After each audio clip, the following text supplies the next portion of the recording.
Hello, everyone, and welcome. On behalf of HR Downloads, thank you for joining us in our webinar on the new normal, getting back to work during the pandemic. This webinar addresses how businesses can safely resume operations amid the continued pandemic. Governments are starting to loosen restrictions, but that doesn't mean that there's no danger to employees or the public. Today, we will be talking about updating and are creating plans related to your emergency recovery, business continuity, disaster recovery, and returning to the workplace, ending remote work or emergency leaves and recalling employees from layoff, and how resuming operations can affect your eligibility for COUs and other programs. I'm Sharon Bunce, and I'll be your presenter today. As the head of consulting services at HR Downloads, I work closely with clients across Canada in every industry and have been on the front lines of developing our resources and responses to the COVID-19 pandemic. For our attendees today, if you have any questions throughout the presentation, please ask them in the question and answer box on the right of your screen. At HR Downloads, we believe that having an actionable plan to implement new concepts is just as important as knowledge itself. To help you address your business concerns about COVID-19, we are offering a free checklist to all registrants today that addresses the issues that we are talking about. So thank you and welcome. When COVID-19 forced people inside, many businesses and organizations had to quickly implement a work from home measures, completely shut down operations, or implement increased safety measures and changed practices to operate within the new guidelines.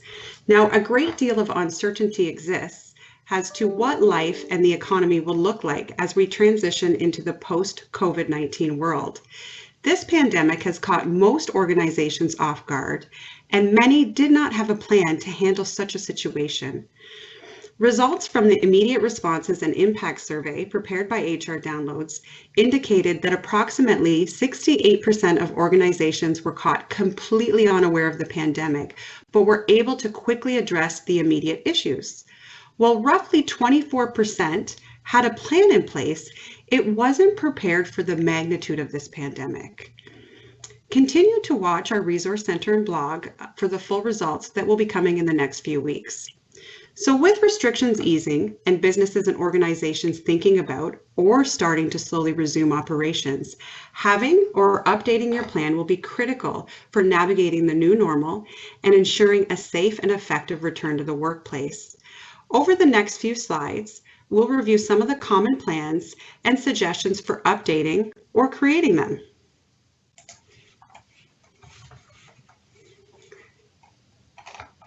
Emergency plans typically specify procedures for handling sudden and unexpected situations. The goal is to ensure that your organization is prepared to prevent fatalities and injuries, mitigate damage to your resources, and increase protection to the environment and your community. Emergency plans can help accelerate your resumption of normal operations. Plans detail out the how and what, how the organization will respond, and what actions will be taken.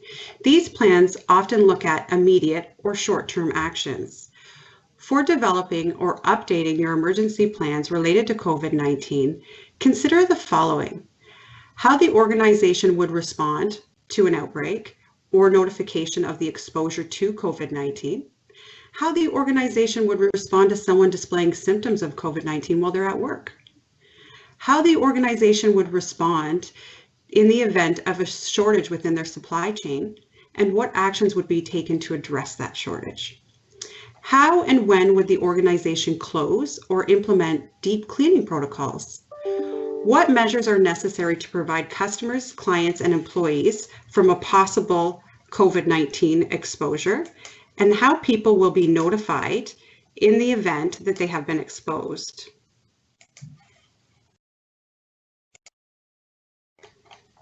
So disaster recovery plans are another common plan that an organization may have developed. A disaster recovery plan really focuses on the immediate steps the business will take to recover operations during and following a disaster. When considering disasters, the plan should address any type of disaster.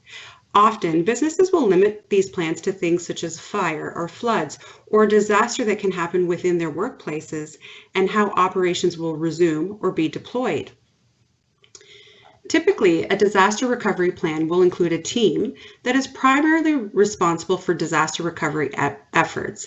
It identifies and assesses disaster risks. It determines critical applications, documents, and resources to establish priorities for resuming operations. So what must continue and is critical for business operations. Procedures and practices related to data backups or off-site storage facilities, how disaster recovery plans will be tested and maintained over time. What was in place 5 years ago may not be relevant today, so how often will the business decide they're going to test and review the disaster recovery plan?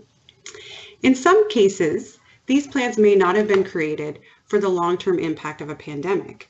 When considering disasters related to fire or flood, the plan may have assumed that seeking alternate work locations or relying on the support of suppliers, partners, or vendors to help deploy operations would be available. With a widespread pandemic disaster that hit every business and individual in some way, it is possible that measures that you previously created that seemed reasonable and seemed likely were not a viable option. So when you're looking at updating your plan, you really want to consider the following. Really looking at those measures that were previously outlined. Did they work? Did they require adjustment? If so, what things did you change? What roles and functions are currently operating? Is that current process working? Could that process continue as we go forward with resuming operations? What roles and functions are necessary to resume operations? Are there roles and functions that are not happening today that are needed in the future?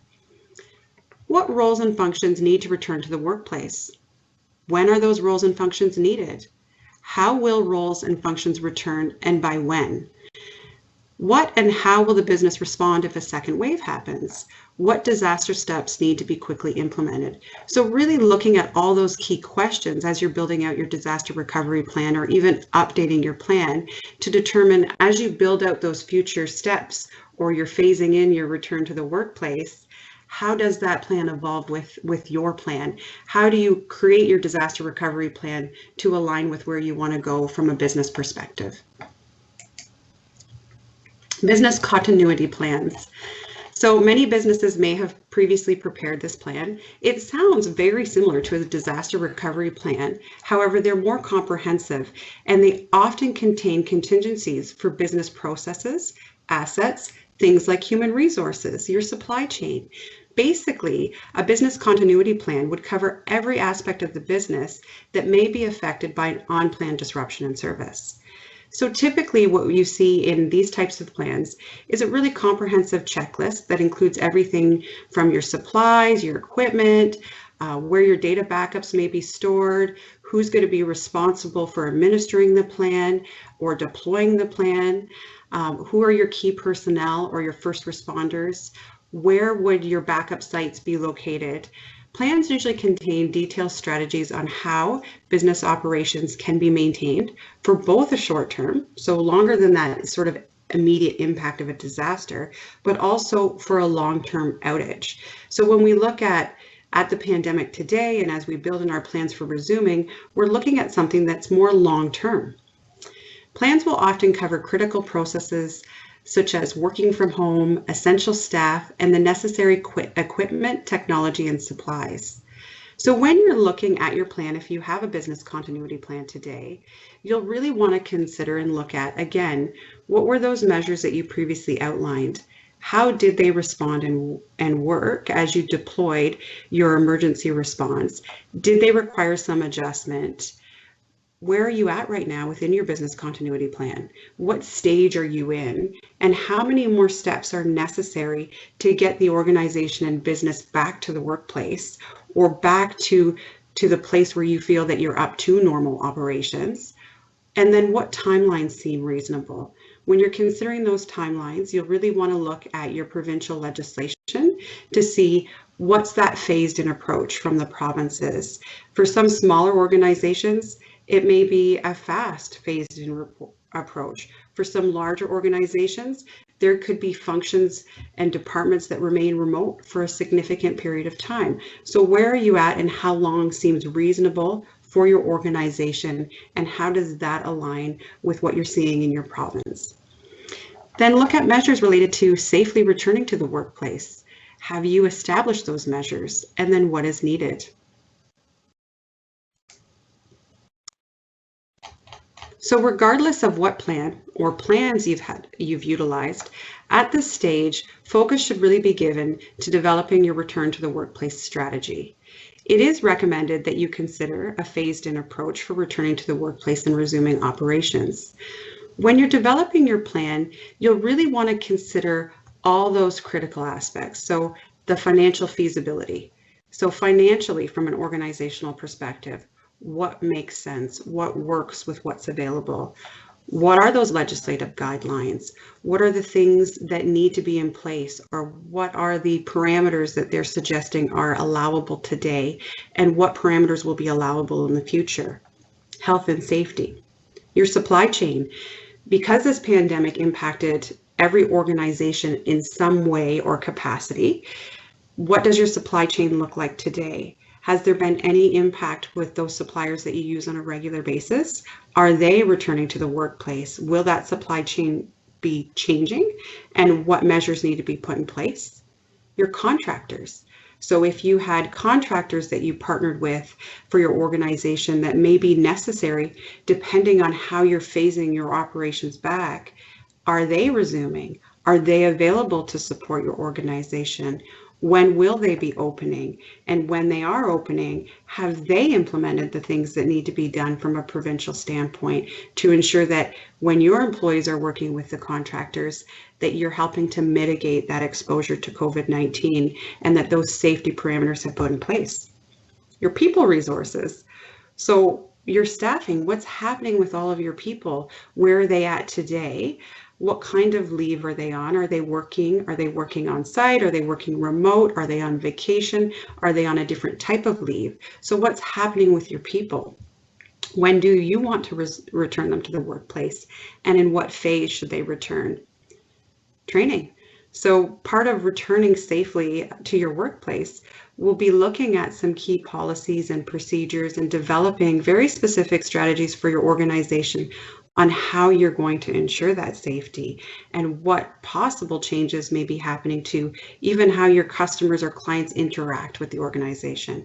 So how do employees know that?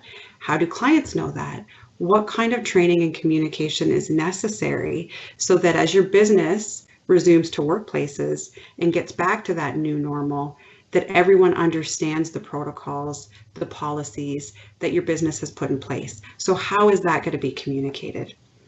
A phased-in plan will really enable your organization to ensure that there's physical distancing.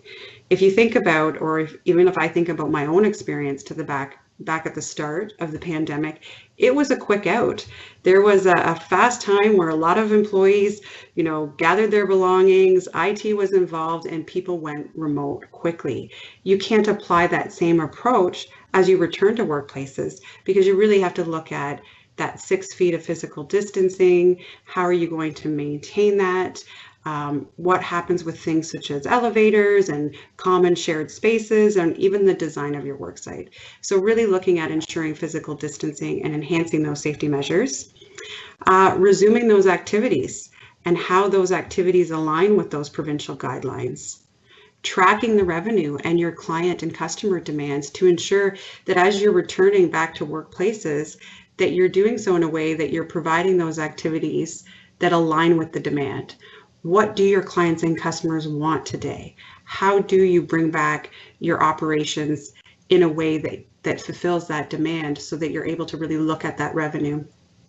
And then it also enables you to roll back in the event that there is a second wave of the virus or the province rolls back their guidelines. That phased-in approach allows you to have a phased-out approach at the same time. So over the next few slides, let's review some of the key factors for consideration as you're developing your strategy and putting into place that motion of returning to the workplace. So first and foremost, it's really looking at the health and safety considerations. This is going to be one of the most important things and a very critical element of your plan. Provinces have indicated that businesses cannot return to their workplaces until they have the right safety measures in place. Employees will likely not want to return or won't feel comfortable unless they know that measures have been put in place. So start by performing a risk assessment to determine the associated risk of exposure to COVID-19. The risk assessment will enable your organization to identify gaps and build solutions. So within HR Downloads Fundamentals, we do have a risk assessment that's aligned to COVID-19. So if you wanted to download that document to utilize, it will really help you go through those common questions to see where are our gaps within the organization and what things need to be implemented. In larger organizations, you may want to ask each department head or manager to complete the risk assessment for their team. So you might want to give them the risk assessment tool and ask them to complete it specifically for their team. Things such as policies will need to be developed that outline your commitment and strategies. You'll have to look at processes on how employees will work that include things like cleaning protocols, your physical distancing, arriving to work, using shared spaces such as washrooms and elevators and lunchrooms. All of those things will need to be determined and considered. Processes on how customers or clients will access your organization, looking again at things like physical distancing, cleaning protocols, foot traffic. All of those elements will need to be considered to ensure that they're really aligning with those provincial guidelines and the safety measures that we're seeing are recommended or required in order to return to workplaces. You'll want to review your physical space. You may want to consider things such as physical barriers, or you might even have to rearrange your office. You'll want to review personal protective equipment. What and how much is needed? Can you get it? Will employees be required to arrive with their own items, such as face masks? How will the organization ensure that there is a proper use and care of those face masks and that they're properly sanitized? Signage to ensure that everyone is aware and complies with your new measures, your communication plan on how and who to notify, and training for staff on your new processes, expectations, and what to do to maintain health and safety practices. You could hit a point where some members of the public may resist your essential safety measures. So how will you back your employees up to ensure that they are protecting health and safety and that they feel that the organization is concerned and cares about their health and safety? Technology and risks. So many organizations switched to working from home during the pandemic. As a result, there has been an increased reliance on technology, which of course has led to an increased exposure to cyber attacks and privacy concerns. So really your plan should consider your current policies and practices. The current work from home arrangement is completely different than what a business may have initially planned. Everyone is remote. I myself have experienced issues where my cell phone will drop calls just because the network is so overloaded. So really update and increase those policies and practices if necessary to ensure that you're developing your strategy for returning to the office, that your IT department or the individuals responsible for overseeing your IT are really working on those remote workers and really mindful and aware of what's happening to help support with any technology issues, that they're notifying your staff that are remote of new cyber attacks that may be coming out. There's quite a few that have happened within recent weeks and months. So making sure that you're constantly reminding employees of how important it is to continue to be vigilant when they're working with their technology and through emails. As you look at individuals coming back into workplaces, will equipment need to come back with them? Did employees use personal equipment? Perhaps that happened. Perhaps that wasn't a choice and they needed to use their personal equipment. So if so, what information will need to be returned or transferred to your network? Was there work activities that happened within their personal equipment? And how will your organization ensure that it gets that work back? Who will be responsible for checking and verifying the equipment?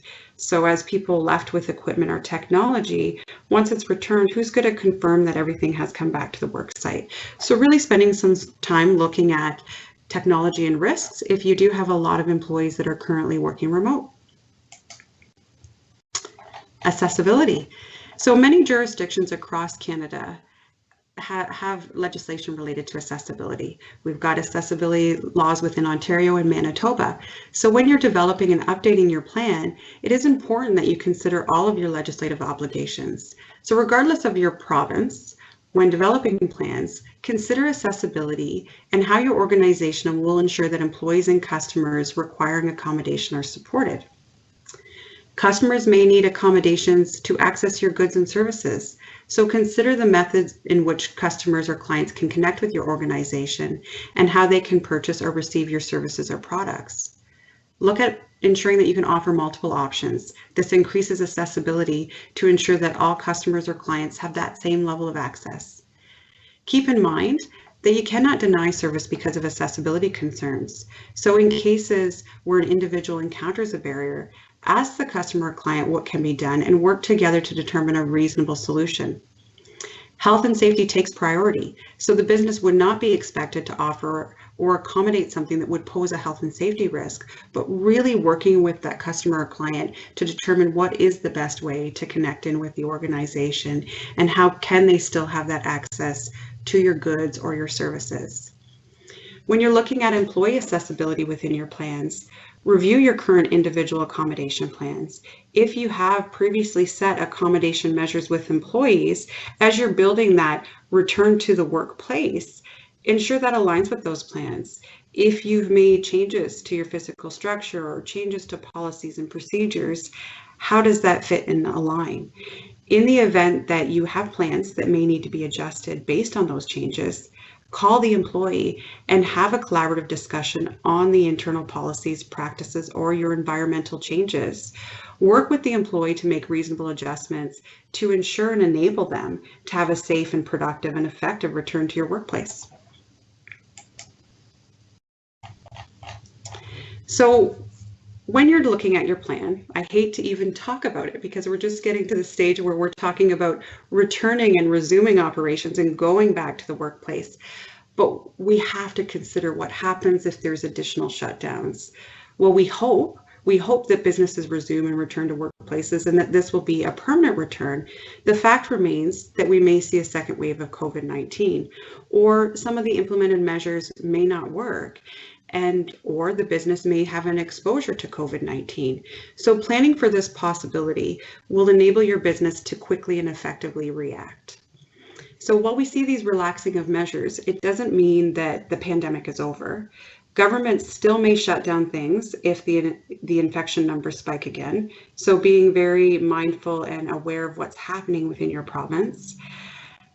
Don't grow comfortable. So when I say don't grow comfortable, as employees come back into workplaces and you implement these safety measures, don't get to the stage where you sort of take them for granted and you grow comfortable so that all of a sudden those measures become lax.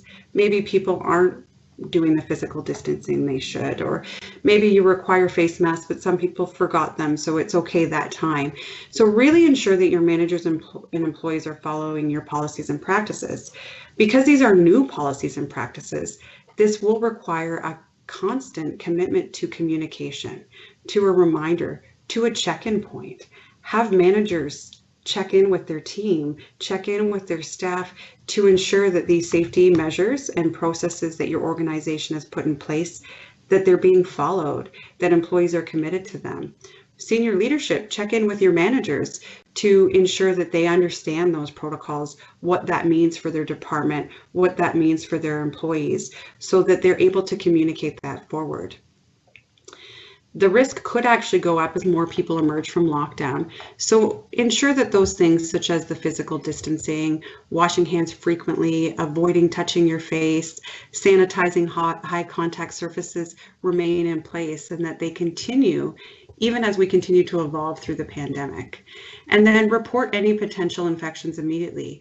The sooner contact tracing is done, the better chance that your organization will have to limit that exposure or to limit the possibility of a complete shutdown.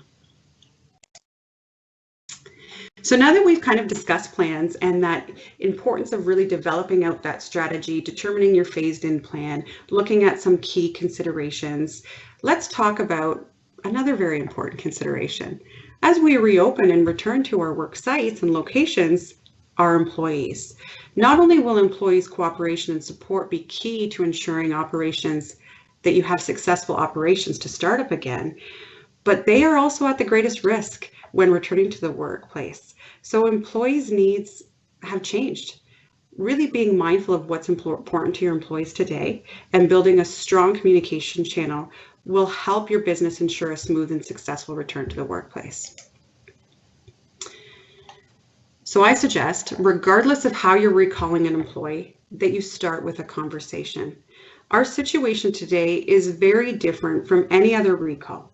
So applying a standard process of issuing a letter, notifying an employee of this is the date and time you're coming back to work, that will likely result in more concerns and questions. So if possible, individually contacting employees. Now for larger employers where it's not as possible, this could be done via a group teleconference. But discuss your organization's plan. Provide that high-level review of, okay, here's the plan of what we're prepared to implement. During these conversations, you'll want to consider addressing the following topics. The individual's readiness to return to work. How are they feeling today? Are they ready to come back to the workplace? Some employees could already be putting up their hand saying, I can't wait to get back, where other employees may have concerns and may prefer to continue either being off of work or working remote. You'll want to identify and discuss reasons that an employee may not feel ready.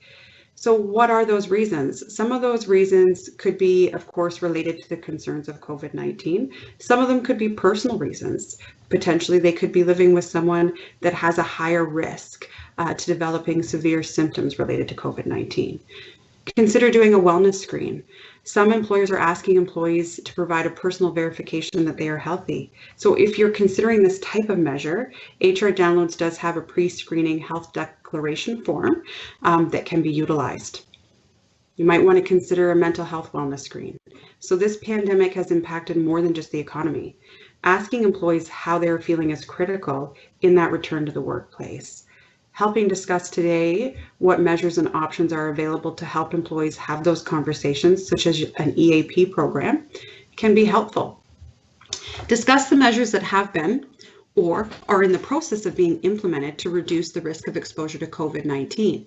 Traditionally, organizations would not provide training to employees that are on leave until they return to work. However, in this case, you will want all employees to be fully aware of any new policy or practice before they return to work. So really discussing the measures that are in place, building out that training plan, providing those policies to make sure that employees are fully aware before they come back. Providing these details will also help increase the employee's confidence that the business is doing everything that they can to mitigate that individual exposure or that exposure to COVID-19. It can help mitigate concerns. Ask the employees, as you build out this plan and they're getting ready to come back, what's the easiest, best way to communicate with them? How would they like to have training provided? Do they enjoy online training? Would they prefer a Skype session? What is those possible delivery methods for training? If the employee has not been working during the pandemic, inquire about what projects were they working on before they left. This will really enable the manager and the organization to discuss any possible changes or shift in work priorities. Potentially that could have been a critical project prior to, but now in post-COVID-19 world, priorities have changed. So really looking at what the employee was working on and setting up those expectations. You could consider using our employee conversation checklist.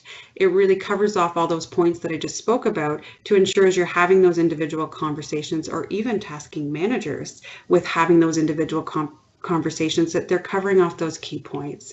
Because today it's about talking with employees to say, how are you feeling? Let me tell you what's happening from an organizational perspective, and let's build out that plan and talk about those safety measures. So when you're looking at employees that are returning from leaves, if an employee has been on a job protected leave, they're still eligible to be on it. So you can't force the employee to end it early and come back to work. Now, some cases, what may happen with employees returning from leaves, they may call you and say they're ready to return from the leave, but you're not actually ready to take them back because of the changes with the pandemic. So while an employee has been off on their leave, it is important that you develop some regular communication with them. You don't have to do it excessively, but even, once a month touch point, or even as you're doing those individual conversations that I just spoke about, contacting those that are on leave, just to check in. How are they doing? Talk about, the leave that they're on and what you kind of have on your records for their anticipated return to work date. See if anything's changed and how they're feeling. Some employees might be on emergency leaves that are based on public health orders or declared states of emergency. So you'll also want to watch the government for updates on that. When the employees return, or as they're getting ready to return, they'll have questions. So again, going through the changes in the processes. Job functions may look slightly different, right? And they may be phased in. Job responsibilities and the focuses that need to be given today may be slightly different. There may be more priorities given to certain tasks. So there could be phased in of individual jobs. So really explain what those changes look like. If necessary, you'll want to provide any additional training related to their job and their job duties. And you'll want to go through those typical the typical rules. So things like talking about their previous position, you still have the obligations to return them to their previous position or a position that's similar. Responsibilities of their previous one no longer exists. You still have the responsibility to ensure their earnings. So really making sure to understand that you have those obligations as employees are returning from leaves, but it may mean that there is some slight adjustment to how and when they come back and what that looks like as a result of your phased in return to work plan. So it's really important that you discuss and communicate out those changes and how that impacted that individual, but also the organization as a whole, and what your support plan is as you get ready to return them. So ending work from home arrangements. So many organizations quickly implemented the working from home, and now they may be thinking it's time to start returning those individuals back into the workplace. So some things to keep in mind today: if employees are working remote and it is working for the organization and everything's happening the way it should in business functions, and those critical tasks are still being handled, you'll want to consider when is the right time to phase in work from home arrangements. From a government or provincial perspective, it may be something that you decide to phase in near the end, especially if all the work responsibilities are being handled. As people are working from home, they're able to physically distance. So when you talk to employees about returning, they may have some real concerns about health and safety. So being able to answer those health and safety concerns. Some employees might need accommodation. So a lot of provinces aren't returning schools until September. You may have some individuals that are working from home and they have children at home. So working from home enables them to ensure that there's somewhere for their children to be, and they're able to still perform their work responsibilities. So where does this fit? Employers still retain a lot of control, but you need to be reasonable and act in good faith. It would be really hard today to tell an employee that has been performing their job successfully at home that it's no longer possible. So it comes back to that conversation with employees and your strategy and how that looks and why it may be essential for someone to return back into the workplace.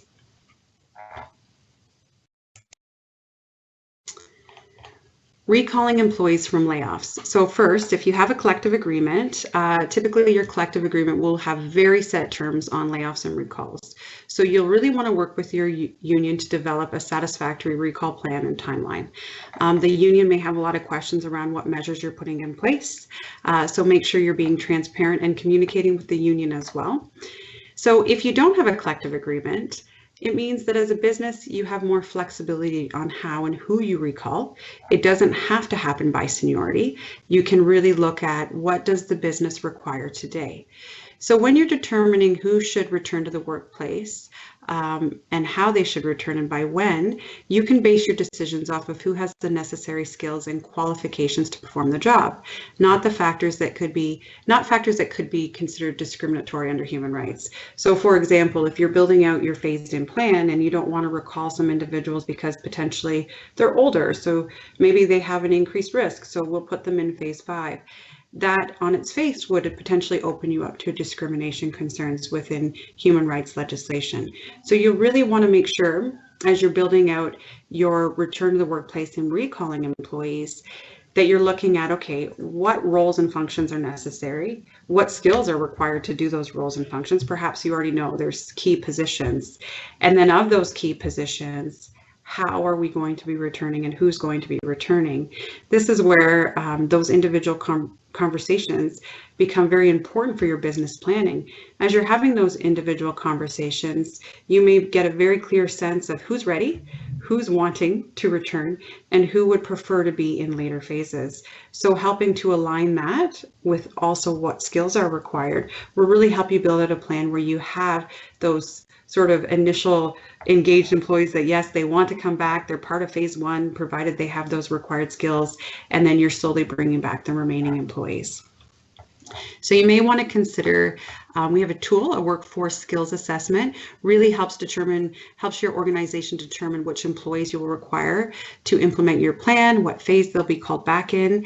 It really also provides you very much a high level, ensuring that there's nothing from a human rights perspective that could be considered concerning. So what is your rationale? Why would someone maybe with less seniority be called in before someone with more seniority? Why was that decision made? It's also possible that as you're building out your plan to return to the workplace, that some employees just don't want to return. Maybe there's some employees that are not going to return at all. You might have some employees that, they've been off of work. You try to connect with them for individual conversations and they're just not replying to you.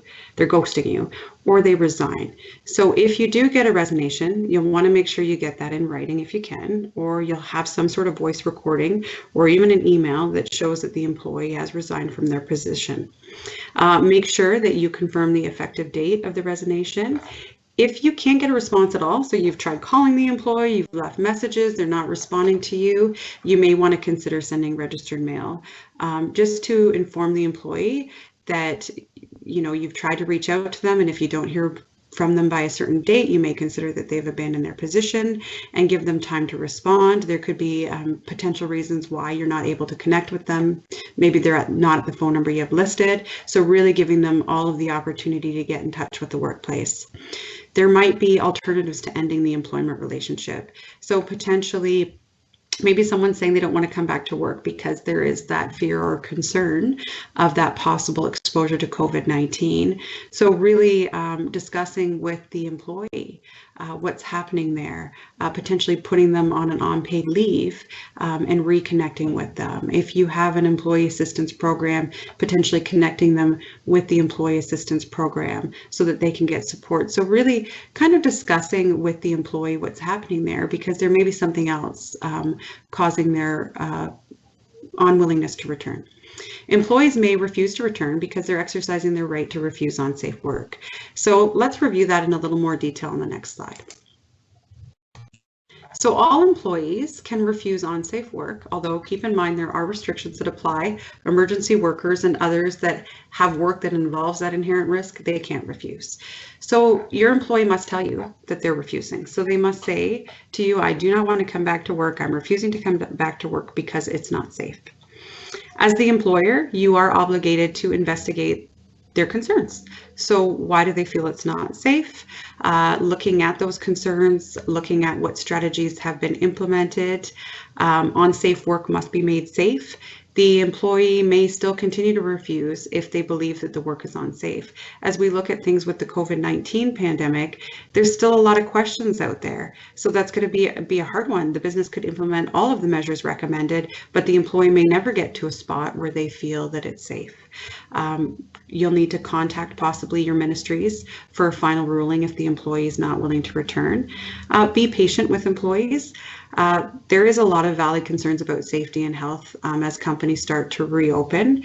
If your company has the possibility of saying, you know, we've done our due diligence, we've contacted the ministry, they've said we've done our due diligence, would you like to remain on paid leave during this time, and we can connect back in a month or 2 months? If that's a possibility, consider that strategy. Communicate the measures that you're taking to protect employees. So always communicate, answer the questions, be open to suggestions to see how that support can happen.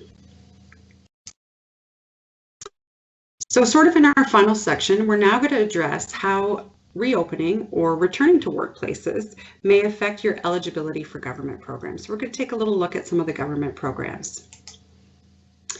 So the Canada Wage Subsidy, CEWS, if you will, it currently will provide you an amount of up to 75% of the employee's wages, of course, being mindful that there is a maximum there, but it really depends on those eligibility. So making sure that you can show that you've had a specific revenue reduction within those periods that they have. So they have set defined periods within the plan, and as a business you need to show that you've had that reduction and that loss within your revenue, and you continue to be qualified for that.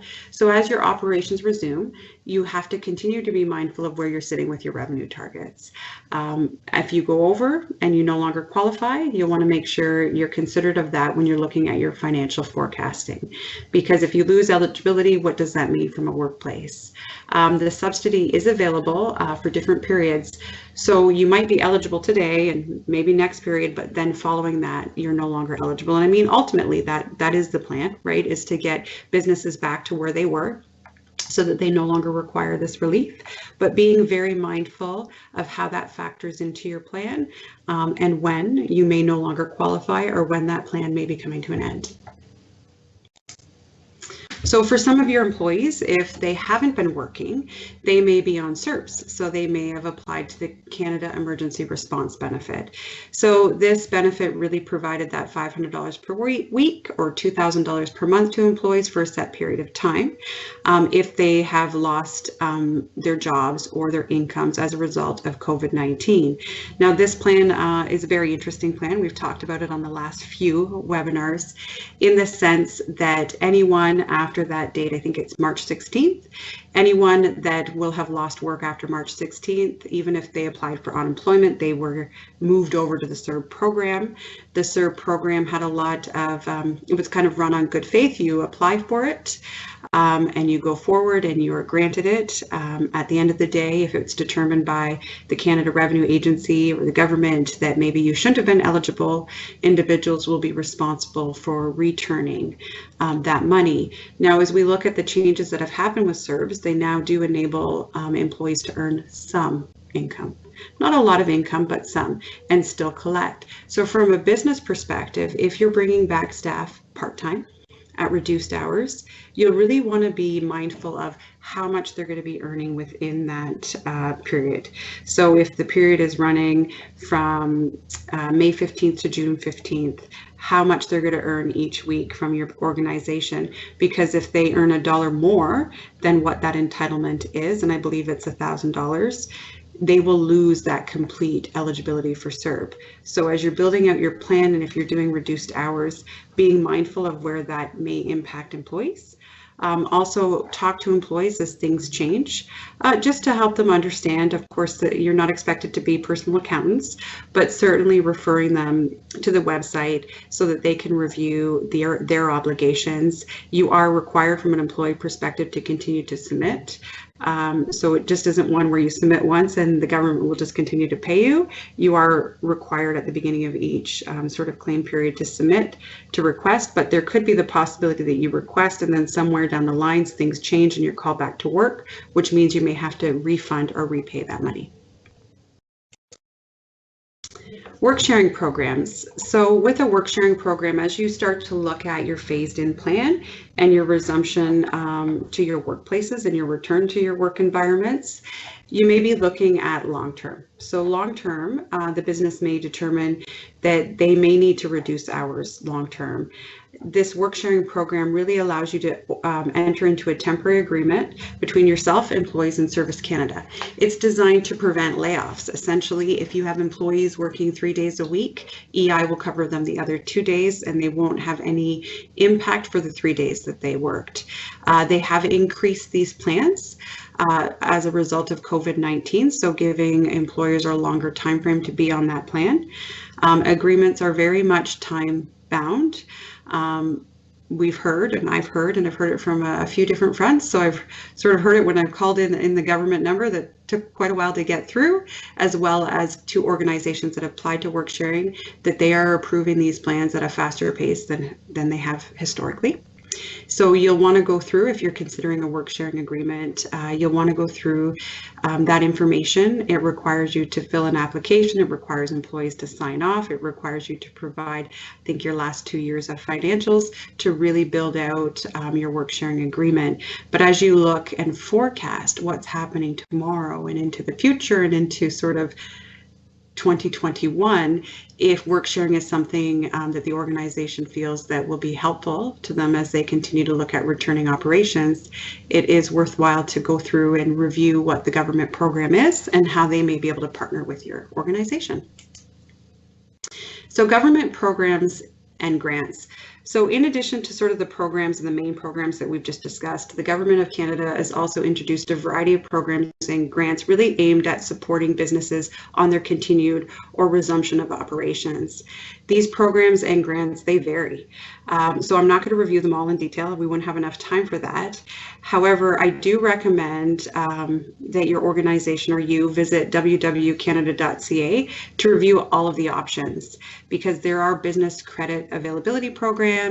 There's the Canada Emergency Business Account. So this will really provide interest-free loans for up to $40,000 to small businesses and not-for-profits to help cover operating costs during the period where their revenues have been temporarily reduced due to the impact of COVID-19.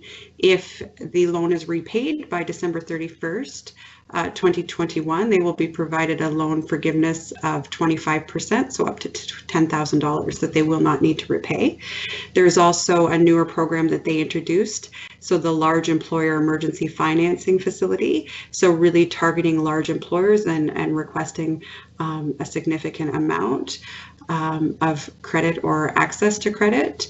There's the Canada Emergency Commercial Rent Assistance. So in addition to these general programs, the government has introduced a variety of measures that are really aimed at sectors. So you see everything from agriculture to culture, heritage, and sports sector, air transportation, tourism, energy. So really depending on the current situation within your organization, one or more of these programs and or grants may support you as you build out your plan and your path to returning to your workplace.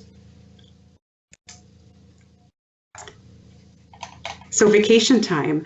Vacation time is an interesting one. It's one that from the advisory area, we get quite a bit of calls on. Employees must receive vacation time according to legislation and according to your employee contracts. So some employees may have a greater right or entitlement to vacation. Right now, you may see that employees are unlikely to have taken much vacation during the lockdown. Potentially, maybe they've been laid off, so they didn't take their vacation before they left, and as they're returning, they still have time to use for the remainder of the year. Or you may have employees that started to work remote and decided to cancel vacations because of the impacts and changes. So now you may see that you're getting these large vacation accounts. So things to consider. As an organization, I mean, you can work with individuals and employees and potentially offer a payout, but this is expensive, and we've kind of been talking about impacts to finances. As an employer, you can work with employees and potentially roll vacation over to next year in some circumstances, but this will also delay the problem. Employers, you have the right to assign employees to take vacation, but this may prove to be unpopular. So I kind of look at the right to say to someone, okay, well, I'm going to put you on vacation for 2 weeks. If that's never traditionally been done within your organization, I wouldn't suggest that approach. That's certainly not collaborating or working with employees. I would suggest the approach of during those individual conversations, or even as managers are connecting with their team, to talk about what is the employee's vacation time. If your organization had a set process, maybe your organization says, okay, you have to take vacation in 1 week blocks. Could you look at changing that for this year? Could you look at saying or enabling employees to take one day at a time? Potentially there could be employees that are working from home and may have children, and those children now may be with them for a longer period of time, and they may decide taking a day of vacation each week really enables them to be able to be that at-home teacher as well as that working employee. You may have individuals that just, with everything that's happening within workplaces and within the world, just want those breaks to unplug, but maybe they don't want a full break and maybe just a day here or there. So really looking at your current policies and practices, and could they be slightly changed or addressed over this year to encourage employees that if they have time, to know that they can still take and utilize with that time. Try to work with employees to determine a schedule that uses vacation without compromising your resumption of operations too much. If all of a sudden you start returning employees and then the next thing you get everyone's requesting for vacation because things have opened up, that's not going to be helpful either. So really starting to have those conversations now, starting to discuss vacations and how that looks for the rest of the year will be important to help you look at those accounts and what's entitled and how employees will be utilizing that. So in conclusion, provinces are starting to open up again, but the threat, of course, to COVID-19 is still present. So protecting the health and safety of your employees is still your top priority, but it isn't always easy to know how, especially as reopening passes responsibility to private businesses to keep employees and the public safe. Use this opportunity to deeply examine your plans and how you're prepared. Make adjustments so that if another lockdown occurs, you are confident in your ability to handle it. Don't lose sight of what's required from a provincial level, what's required from an operational level. Today, we're dealing with things that have completely changed our workforce. 6 months ago, if I asked employees, what they wanted from their employer in this upcoming year, their answer would be completely different today. So really don't lose sight of that. Build out those strong conversations, those strong communications with managers and with teams. Reopening means ending support programs and managing more workforce problems like scheduling vacation. So really looking at everything. It's not just about getting back into the workplace, but it's looking at, okay, as we continue to get back into the workplace, potentially we're going to have a situation where we have employees back and some remote. How do we continue to build that connection, that communication? How will things we used to operate a certain way, how will they change and evolve? If you would like more help developing your reopening plan, we are updating our blog with frequently asked questions. Our team of senior HR advisors are always available to help those clients. For our clients, we've also set up the COVID-19 Resource Center with important resources to support you and your business during this time. So we're going to continue to update those pages as we learn more. So continue to watch out for the Resource Center. Our blog, we continue to blog and provide that support. As well, from consulting services, we did develop a roadmap for resuming operations packages to support your organization in planning out their safe and effective return to the workplace. So we got a lot of calls in our consulting department from clients that, they're getting all these resources and they're really great resources, but they were struggling. How do we build out that comprehensive plan? So we started looking at those individual calls, and as a team, we developed a package that we could make available to all clients. So there's a complete guide that explores all those key considerations relevant to your organization to build a successful plan. There's a comprehensive spreadsheet that will enable you to track everything from your workforce to your supply chain to your service providers to your safety and PPE measures, your communication plans, and how you're going to phase that out. You can track it in one sheet and share that remotely so that your managers can check off and let you know when they've completed things.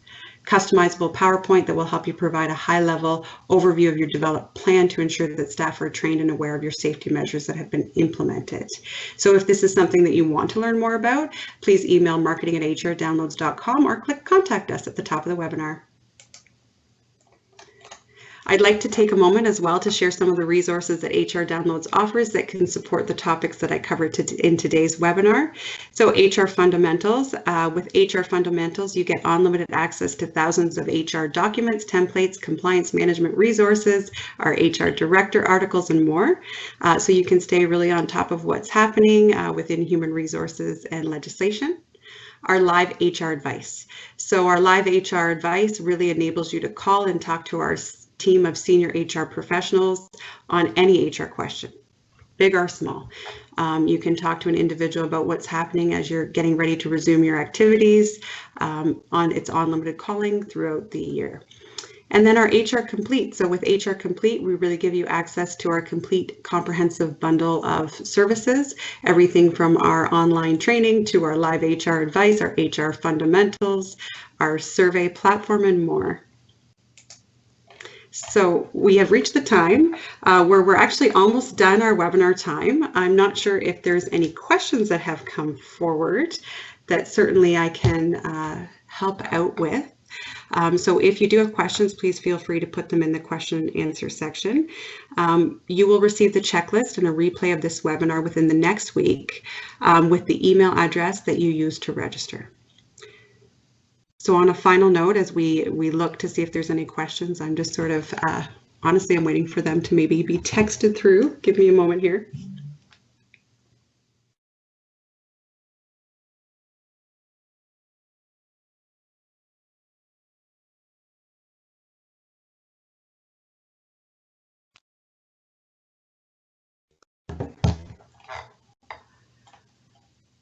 So I do apologize. One thing about working remote is I am just going to be transparent. I'm not 100% sure exactly how to find the questions, but what I can promise you today is that if you've asked questions during the webinar, I'll make sure to go through those questions, work with our research team to make sure that we can update our blog, update our COVID-19 resource center so that we can answer those questions.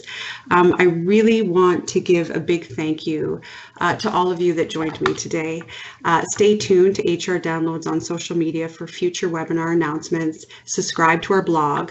As I mentioned, there's a lot of great content that continues to be updated, that goes out on a daily basis or almost a daily basis that can really help provide you insight to things where we frequently post items related to our webinars and even more content that you can trust. I appreciate all your time today and wish you the best afternoon. Thank you.